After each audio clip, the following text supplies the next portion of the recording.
بسم اللہ الرحمن الرحیم وَلَقَدْ نَصَرَكُمُ اللَّهُ بِبَدْرٍ وَأَنْتُمْ أَذِلَّةٌ۔ بولو محبت سے سبحان اللہ۔ امام الانبیاء صلی اللہ علیہ وسلم کے غلاموں، اللہ رب العالمین نے سورہ آل عمران میں آیت نمبر 123 میں، حالانکہ اس سے پیچھے بھی یہ موضوع چل رہا ہے، اللہ نے اعلان فرمایا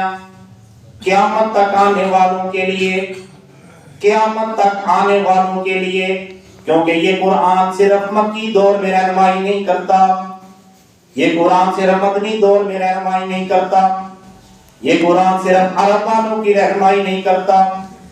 یہ قرآن صرف عجم والوں کی رہنمائی نہیں کرتا، بلکہ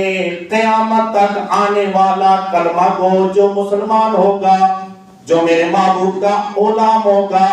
جو صدیق اکبر کے نقش قدم پر چلنے والا ہوگا، جو فاروق اعظم کے نقش قدم پر چلنے والا ہوگا، جو جناب عثمان غنی کے نقش قدم پر چلنے والا ہوگا، جو علی کو حیدر ماننے والا ہوگا۔ حضور نبی کریم علیہ السلام کے غلاموں، امام الانبیاء صلی اللہ علیہ وسلم کے غلاموں، یہ قرآن قیامت تک آنے والے ہر غلام، ہر مومن کی رہنمائی کرتا ہے، اور زندگی کا کوئی بھی دائرہ کار ہو، یہ قرآن تمہاری اور میری رہنمائی کرے گا، یہ بتائے گا کہ زندگی کیسے گزارنی ہے، یہ بتائے گا تمہیں، اور یہ قرآن ہی بتا رہا ہے او میرے مصطفیٰ کے غلاموں، جب تم اللہ کی رضا کے لیے آگے بڑھو گے، جب دین اسلام کے لیے غلبہ، دین اسلام کے غلبے کے لیے آگے بڑھو گے، جب اسلام کا علم اٹھا کر اس کو بلند کرنے کے لیے تم آگے بڑھو گے، پھر اللہ تمہاری فرشتوں کے ذریعے مدد فرمائے گا۔ اللہ رب العالمین نے اسی کا اظہار فرمایا وَلَقَدْ نَصَرَكُمُ اللَّهُ، وَلَقَدْ، اور بے شک، اس میں کوئی شک نہیں، لام بھی تحقیقی ہے، قد بھی تحقیقی ہے، اس کا مطلب ہوتا ہے کوئی شک نہ کرنا، اس میں شک کی گنجائش بھی نہیں ہے، یا اللہ یہ قرآن ہے، یا نہ بھی ہوتا لقد تو ہم مان لیتے کہ اللہ کے محبوب کے قلب اطہر پر اترنے والا اللہ کا کلام ہے، لا ریب کلام ہے، ہم اسے مان لیتے۔ فرمایا ہاں تم مان لیتے، لیکن تحقیق اس وجہ سے بھی بتا رہا ہوں، کوئی آئیں گے ان کے ذہنوں میں شک و شبہ ہوگا، لیکن یاد رکھنا لقد، اس میں کوئی شک کی گنجائش نہیں۔ لقد نصرکم اللہ، لقد نصرکم اللہ، بے شک اللہ نے مدد کی تمہاری، اللہ نے مدد کی تمہاری، بے بدر میں، وَأَنْتُمْ أَذِلَّةٌ،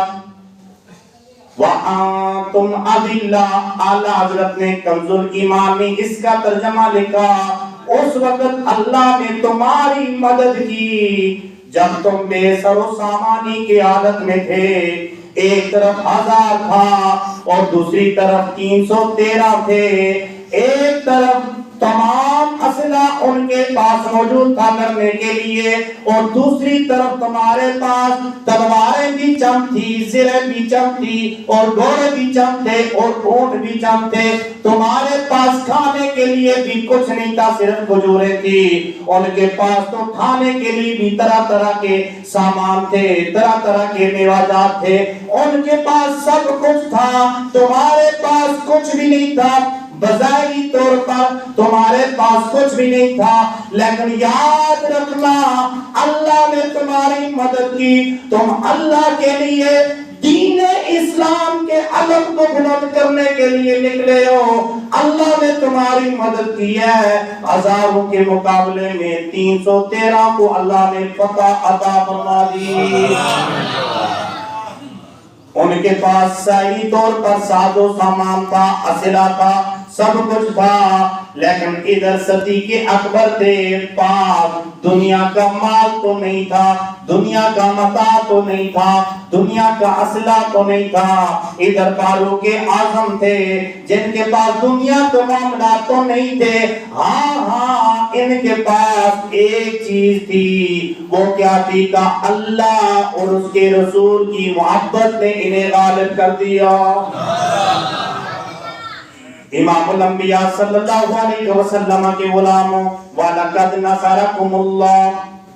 وَلَقَدْ نَصَرَكُمُ اللَّهُ، اور بے شک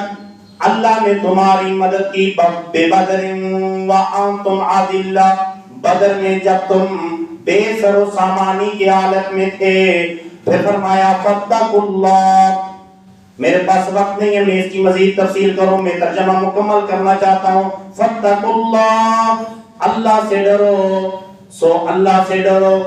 فَاتَّقُوا اللَّهَ، اللہ سے ڈرو، فرمایا لَعَلَّكُمْ تَشْكُرُونَ، تاکہ تم شکر گزار بندے بن جاؤ،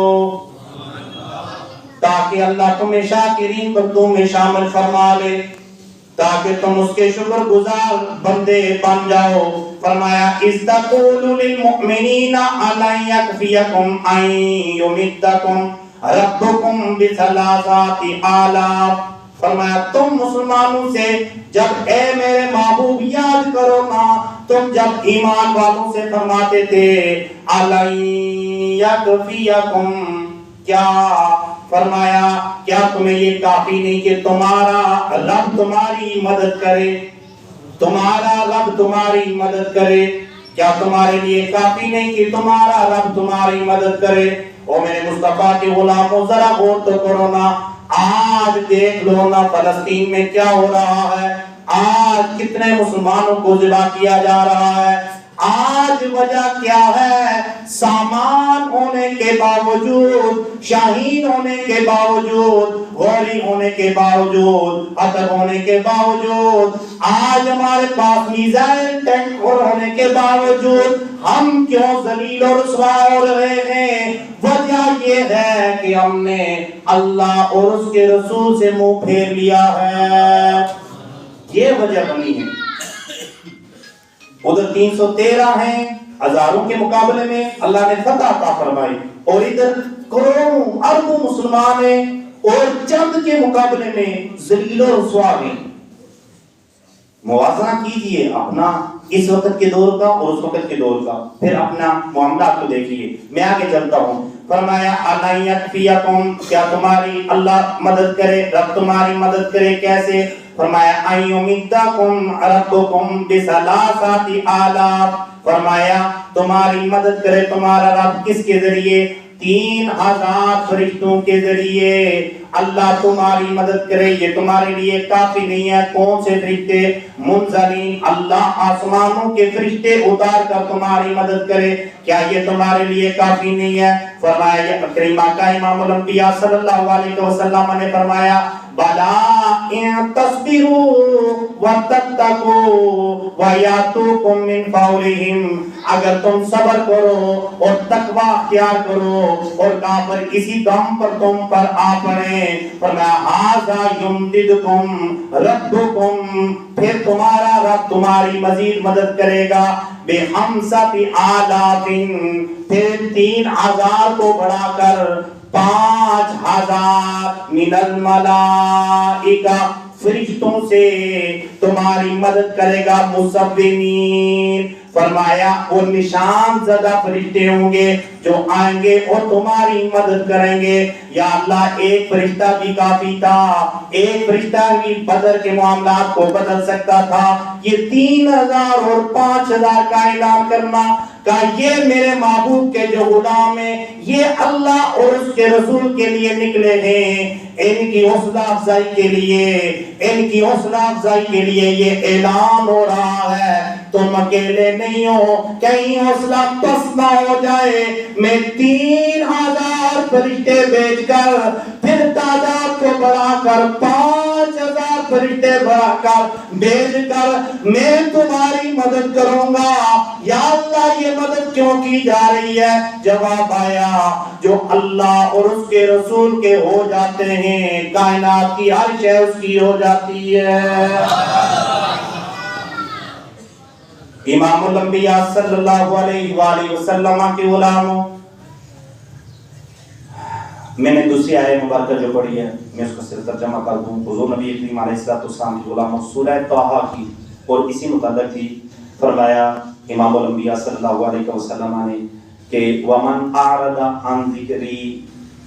اور جس نے میری یاد سے میرے ذکر سے منہ پھیرا، فَإِنَّ لَهُ، تو بے شک اس کے لیے معیشتاً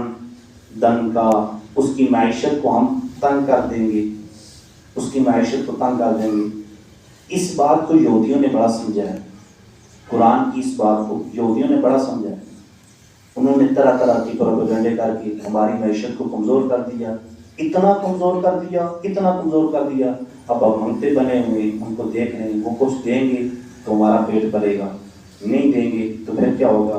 پیٹ نہیں بھرے گا۔ فرمایا وَنَحْشُرُهُ يَوْمَ الْقِيَامَةِ أَعْمَى، جو ہمارے ذکر سے منہ پھیر لیتے ہیں ان کی معیشت کو بھی تنگ کر دیتے ہیں ہم، اور پھر ہم قیامت کے دن انہیں اندھا اٹھائیں گے۔ اب دیکھ لیں ہم نے منہ پھیرا ہوا ہے یا نہیں؟ ماہ رمضان ہے ماشاءاللہ، اس میں بھی آخر میں جا کر مسجد بھرے تو منہ پھیرا ہوا نہیں۔ 5 وقت نماز کے ٹائم تعداد وہی مناسب سی ہو تو کیا منہ نہیں پھیرا ہوا؟ جس وقت بچے ذبح ہو رہے ہوں فلسطین میں، جہاد کے لیے کوئی اعلان نہ کرے تو منہ نہیں پھیرا ہوا؟ اللہ کی قسم یہ جو ہم نمازیں پڑھ رہے نا، جو مجھے قرآن اور حدیث بتا رہی ہے، وہ کہہ رہی ہے یہ تمہیں تمہارے منہ پر مارا جائے گا، تمہارے روزے، تمہاری نمازیں، تمہاری تراویحیں، تمہارے یہ فلاں فلاں فلاں منہ پر مارے جائے گی۔ مسلمان بچے ذبح ہو رہے تھے، ظلم و ستم ہو رہا تھا، تم تراویح پڑھ رہے تھے، تم تسبیحاں چھک رہے تھے، تمہیں اور کوئی کام نہیں تھا، تم اللہ کی رضا کے لیے جہاد نہیں کر سکتے تھے، تم اعلان نہیں کر سکتے تھے، نکلو صدیق اکبر کی سنت ادا نہیں کر سکتے تھے کہ کچھ بھی نہیں ہے پاس، حالات خراب ہیں، لیکن جنگ یمامہ کے لیے بھیج دیا، جاؤ لڑو، اللہ کے رسول کی ختم نبوت کے لیے جاؤ لڑو۔ تمہارے پاس سب کچھ ہونے کے باوجود تمہیں شرم نہیں آ رہی، تم اتنے بڑے بڑے بندے خان بنے پھرتے ہو دنیا میں، ہمارے پاس یہ بھی ہے، تمہارے پاس یہ بھی ہے، کیا ہے؟ تمہارے پاس کچھ بھی نہیں ہے، اسے کیا کریں گے؟ کب کام آئے گا؟ سوچو، غور کرو۔ وجہ صرف مجھے جو نظر آتی ہے وہ یہ ہے کہ ہم نے اللہ کے ذکر سے منہ پھیرا ہے، بس حالات آج یہ دیکھنے کو مل رہے ہیں۔ اللہ عمل کی توفیق عطا فرمائے۔